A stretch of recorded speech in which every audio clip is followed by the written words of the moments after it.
2007 का फॉर्मूला था ब्राह्मण प्लस दलित और तमाम वोटों को मिला करके, क्या उसी फॉर्मूले पे काम कर रहे हैं? अगर चुनाव के बाद सीटें कम ज़्यादा पड़ी तो बहुजन समाज पार्टी जो है वो बीजेपी के साथ जा सकती है। जो लोग भारतीय जनता पार्टी में इस समय हैं भी और पद पर हैं, वो हमारा प्रचार कर रहे हैं, वो हमको वोट देंगे। अगर प्रचार करें तो वोट नहीं देंगे 100%। क्या मतलब आपका गुप्त गठबंधन है? बहुजन समाज पार्टी नेता बनाने की फैक्ट्री है। 2014 को हॉस्पिटल कैंपस में मेरे चैम्बर में मेरे ऊपर गोली चली थी। तो बलराम यादव, संग्राम यादव और प्रशांत सिंह, डॉक्टर सरोज पांडे की लड़ाई किससे है? कहते हैं आजमगढ़ जिला समाजवादी पार्टी का एक किला है। ये वो जिला है जहां से बलराम यादव आते हैं, जो समाजवादी पार्टी के संस्थापक सदस्य हैं और मुलायम सिंह यादव के खास सहयोगी हैं।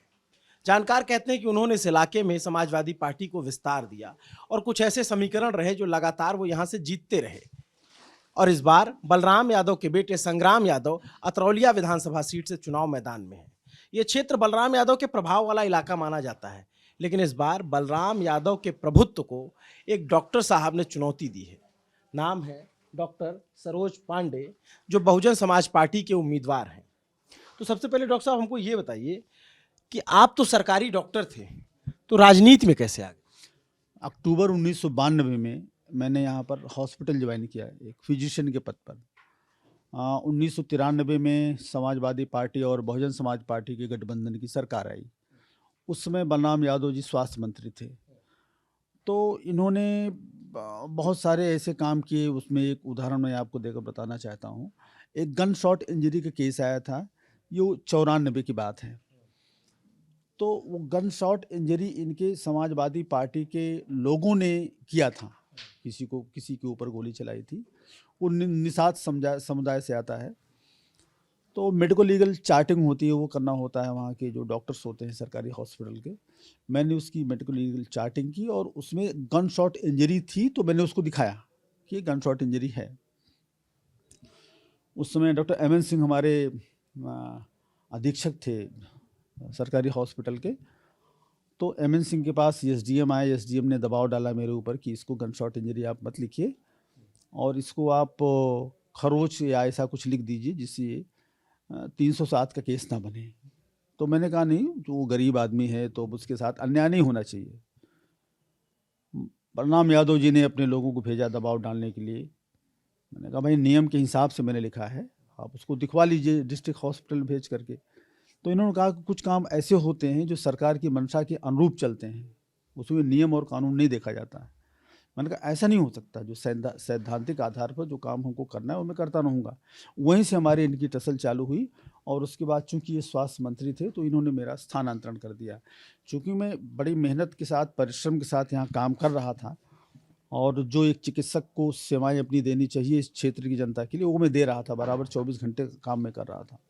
तो मुझे लगा कि जैसे हमारे आत्मसम्मान के साथ खेला जा रहा है और वो मुझे बेइज्जती महसूस हुई और मैंने नौकरी से इस्तीफ़ा दे लिया। और फिर ये हुआ कि हम यहीं प्रैक्टिस करेंगे जब तक इनको चुनाव नहीं हरा लेते।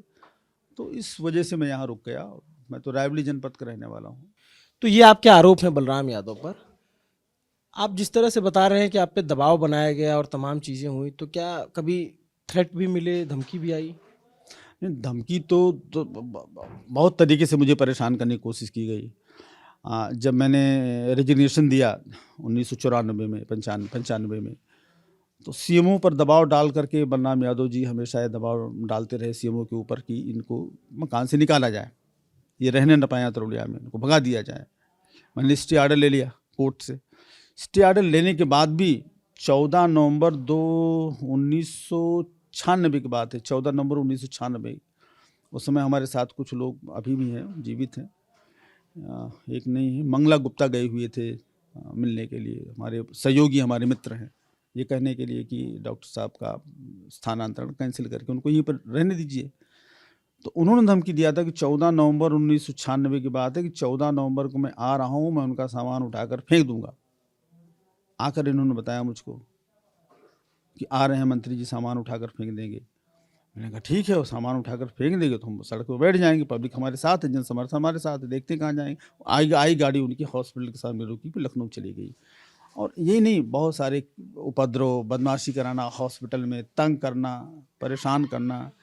2002 का वाकया है, को चिट्ठी आई हमारे नाम रंगदारी मांगने की 2 लाख रुपए की किसी के नाम से, उसमें इनका भी नाम जुड़ता रहा। इनके वो चेले थे जिन्होंने चिट्ठी लिखी थी मुझको, शिवदास यादव नाम था उस व्यक्ति का जिसने मुझे पत्र लिखा था।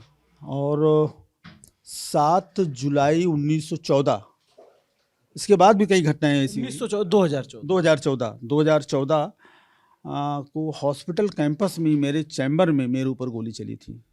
गोली चली? हाँ, 7 जुलाई 2014 का वाक़या, शाम को 7:40 पर जिस व्यक्ति ने गोली चलाया वो पास का रहने वाला था, उसके 2 सहयोगी भी थे, पकड़े गए।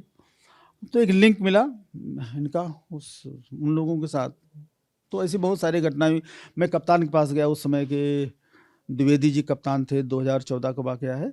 मैंने उनसे कहा कि ऐसा ऐसा, ये ऐसा ऐसा केस है और ये हमारे ऊपर हुआ है। उन्होंने कहा आप मंत्री जी से क्यों नहीं मित्रता कर लेते, आप उनसे क्यों नहीं हाथ मिला लेते, क्यों आप उनसे बदमाशी करते रहते हैं। मैंने कहा साहब ऐसा है ना, ये वर्कआउट हो जाए केस तो वर्कआउट करा लीजिएगा, और ना वर्कआउट हो पाए तो मेरे अंदर इतना दम है कि इस केस को मैं वर्कआउट करा लूँगा और आपकी मुझे सलाह की आवश्यकता नहीं है। द्विवेदी जी थे उस समय कप्तान यहाँ पुलिस का। तो मुकदमा दर्ज हुआ? हाँ, नहीं, मुकदमा दर्ज हुआ, जो अपराधी थे वो अरेस्ट हुए, वो जेल गए, ये सारी चीज़ें हुई, केस वर्कआउट तो हुआ। आपने नामजद मुकदमा दर्ज करवाया? नहीं, अज्ञात के खिलाफ। मैं कैसे जानता किसने की गोली चलाई? तो फिर आप तो आरोप लगा रहे हैं, सीधे सीधे नाम भी ले रहे हैं। बाद में जब ये केसेस चालू हुए, शुरू हुए, केसेस की पैरवी शुरू हुई, अपराधियों की पैरवी शुरू हुई। कोई अपराधी है तो उसकी पैरवी एक विधायक को नहीं करनी चाहिए ना, अपराधी की पैरवी तो नहीं करनी चाहिए, उसको बचाना नहीं चाहिए, संरक्षण नहीं देना चाहिए। अगर ऐसा कोई काम कोई कह रहा है तो लिंक हुआ ना, वो हुआ। तो ये तमाम आरोप हैं। इतने दिन पुराना मामला, चुनाव तो अब आप लड़ रहे हैं 2022 में, तो इतना लंबा गैप कैसे हो गया? नहीं, गैप नहीं हुआ। 1996 में मैंने अपने एक सहयोगी मित्र को चुनाव लड़ाया था यहाँ बहुजन समाज पार्टी से, विभूति निषाद को। उनके टिकट की पैरवी मैंने की थी। उस समय बरखुराम वर्मा जी हैं के लोकल रहने वाले हैं, उनके यहाँ गया था और पैरवी करके वो टिकट दिलाया था। चुनाव मैंने लड़ाया और यहाँ की जनता ने सपोर्ट किया और उनको शिकस्त थी। 2007 की बात है, 2007 में सुरेंद्र मिश्रा को मैंने टिकट यहाँ से दिलवाया था। वो कांग्रेस में थे, उनको बहुजन समाज पार्टी ज्वाइन कराया, उनका सहयोग किया। हॉस्पिटल में कार्यालय था बहुजन समाज पार्टी का। उस समय माननीय बलराम जी का इतना आतंक था क्षेत्र में कि कार्यालय खोलने के लिए कोई जगह नहीं मिली मुझे। पूरी अतरौलिया विधानसभा में कार्यालय बहुजन समाज पार्टी का कार्यालय खोलने के लिए कोई जगह नहीं मिली। हॉस्पिटल को मैंने बहुजन समाज पार्टी के कार्यालय में तब्दील कर दिया था 2 महीने के लिए, और बगल के खेत में मंडई डलवाई और इलेक्शन को मैनेज किया। और उस समय भी मैंने बलराम यादव को हराया था। 2007 का वाकया है। तो 2012 और 17 में जो बहुजन समाज पार्टी का कोई ऐसा प्रत्याशी नहीं मिला जो इनको हरा सके। और वैसे भी लड़ाई आजमगढ़ पूरे जनपद में और अतरौलिया विधानसभा में विशेषकर समाजवादी पार्टी और बहुजन समाज पार्टी के बीच में ही रहती है। बहुजन समाज पार्टी का प्रत्याशी भारी होता है तो हरा देता है, और बाकी 403 विधानसभा में 402 विधानसभा को आप छोड़ दें तो अतरौलिया विधानसभा एक अलग यहाँ का सिस्टम है। यहाँ एक बलराम के पक्ष में, एक बलराम के विरोध में, 2 तरीके से मत पड़ता है। तो इसलिए मैं 2022 में इनको शिकस्त देने के लिए आया हूँ। एक 40 साल की राजनीति इनकी है और पूरे सिस्टम पर इन्होंने कब्जा कर रखा हुआ है। गरीबों को न्याय नहीं मिलता है, उनकी हक की लड़ाई लड़ने के लिए आया हूँ और इस एकाधिकार को मैं तोड़ने के लिए आया हूँ। बलराम यादव 1980 में पहली बार यहाँ से, 85 में विधायक बने, 84 में, और फिर वो लगातार चुनाव जीतते रहे। और फिर आपने बताया कि 96 में जाकर के बसपा प्रत्याशी ने उन्हें हराया और 2007 में भी वो हारे। अब उनकी उम्र 80 साल है। अब इस बार चुनाव मैदान में नहीं है। उनके बेटे संग्राम यादव चुनाव लड़ रहे हैं।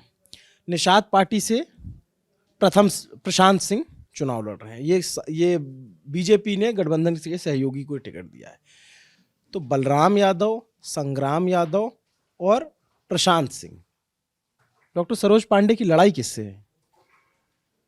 संग्राम यादव से, समाजवादी पार्टी से। भारतीय जनता पार्टी या भारतीय जनता पार्टी का गठबंधन अतरौलिया विधानसभा से कभी चुनाव ठीक से लड़ ही नहीं सकता है। 2017 केस देख लीजिए। 2017 में अतरौलिया विधानसभा से भारतीय जनता पार्टी का उम्मीदवार कन्हैया लाल निषाद चुनाव लड़े थे। उस समय उनके साथ के समुदाय का, निषाद समुदाय का 95% वोट, ब्राह्मण का 95% वोट और अदर ओबीसी का 60, 70, 50% वोट उनको मिला था।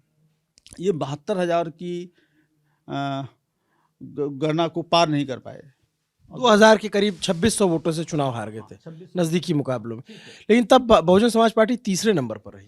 बहुजन समाज पार्टी तीसरे नंबर पर इसलिए थी कि वोटों का ध्रुवीकरण हो गया था। बहुजन समाज पार्टी के प्रत्याशी बाहरी थे, उनके ऊपर कुछ ऐसे ब्लेम लगे हुए थे कि पब्लिक से वो मिल भी नहीं पाए, गांव में गए नहीं, टच नहीं किया लोगों को, मिले नहीं, मुलाकात नहीं हुई। तो वोट तो मांगने से नहीं मिल रहा है तो बिना मांगे कैसे मिलेगा।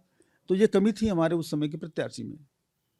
इस वजह से आप वो चुनाव हारे और इस बार आप चुनाव जीतने का आधार है हमारे पास। जो बहुजन समाज पार्टी का बेस वोट है दलित, वो टूटा नहीं है, वो मेरे पास 100% है। 150 वोट तो इधर उधर होते रहते हैं। ब्राह्मण समाज हमारे साथ इस समय पूरी तरीके से है। 100% कहने तो कोई गलत बात नहीं होगी, 1-2% इधर उधर होता रहता है। जो लोग भारतीय जनता पार्टी में इस समय हैं भी और पद पर हैं, वो हमारा प्रचार कर रहे हैं, वो हमको वोट देंगे। अगर प्रचार करें तो वोट नहीं देंगे, 100% देंगे। क्या मतलब आपका गुप्त गठबंधन है? आप इस चीज़ को आप जैसे भी समझिए, लेकिन ये है जैसे भी समझिए इसको, ऐसा है ऐसे ही हकीकत है। आप 2-4 जगह जा करके आप देख लीजिए, सर्वे कर लीजिए। सही सूचना सतीश चंद्र मिश्रा की भी जो रैली हुई थी कल हुई थी 2 तारीख को, हाँ 2 मार्च को। तो यहाँ पे क्या जैसे जो 2007 का फॉर्मूला था ब्राह्मण प्लस दलित और तमाम वोटों को मिला करके, क्या उसी फॉर्मूले पे काम कर रहे हैं आप? नहीं, वो पुराना फार्मूला नहीं है। पुराना फार्मूला था ब्राह्मण प्लस दलित, थोड़े बहुत इधर उधर के वोट। हमारा नया फार्मूला है, हर जाति हर बिरादरी के लोगों को मैं चलने वाला व्यक्ति हूँ। ये मेरा इतिहास रहा है पिछले 30 साल का।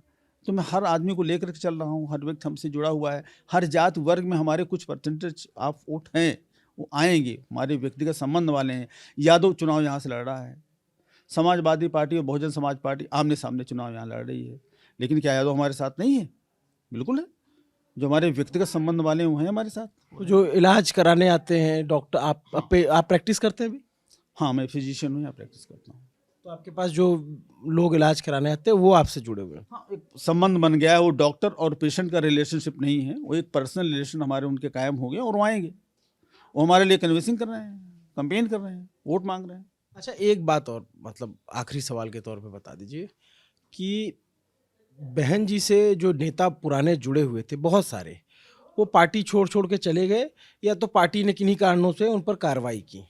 आप 1996 से बीएसपी से जुड़े हुए हैं और एक लंबा दौर है, इसमें बहुत सारे नेता इधर से उधर हो गए, लेकिन आप बने रहे और जो इधर से उधर हो गए उनके लिए क्या कहेंगे?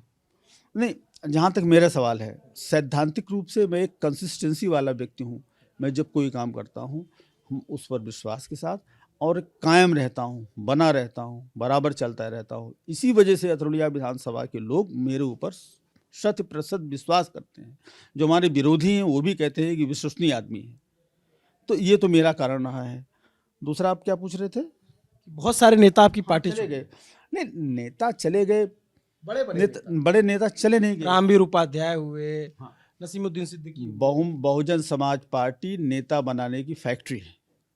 ये विश्व की ऐसी पहली पार्टी है जो नेताओं को बनाती है। जिसके ऊपर बहन जी का हाथ हो जाता है वो नेता हो जाता है। तो नेता हो जाता है तो ठीक काम नहीं करेगा तो पार्टी से जाएगा ना। जो विश्वसनीय नहीं रह जाएगा तो जाएगा पार्टी से, बहन जी उसको बाहर कर देंगी। तो नेता तो बहुजन समाज पार्टी बनाती रहती है, फैक्ट्री है जहाँ नेता पैदा होते हैं। बहन जी का हाथ जिसके ऊपर पड़ गया वो नेता बन गया। और नेता पैदा होकर के दूसरी पार्टी में चले जाते हैं। अब विश्वसनीय नहीं रहेगा तो बहन जी क्या करेंगे उनको रख करके? आप हमारा नुकसान करेंगे तो आपको बहन जी क्यों रखेंगी? तो हम निकाल देंगे। उन्होंने सही काम किया, सही निर्णय था। अम्बेडकर नगर में देख लीजिए, 5 विधानसभा हैं, 5 हम जीत रहे हैं। 10 तारीख का इंतजार कीजिए। बड़े बड़े नेता वहाँ चले गए हमारे पार्टी को छोड़ करके ना, 3 नेता है, आप जानते भी होंगे, तीनों हारेंगे।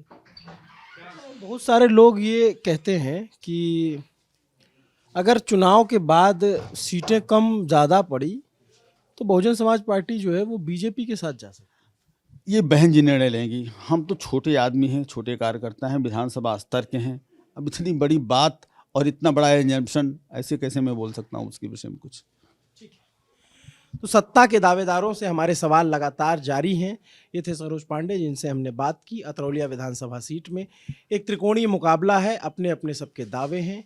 कौन जीतेगा ये तो चुनाव के बाद ही पता चलेगा। कैसी लगी ये बातचीत आप कमेंट करके बता सकते हैं। आपके सुझाव हमारे सिर आंखों पर होंगे।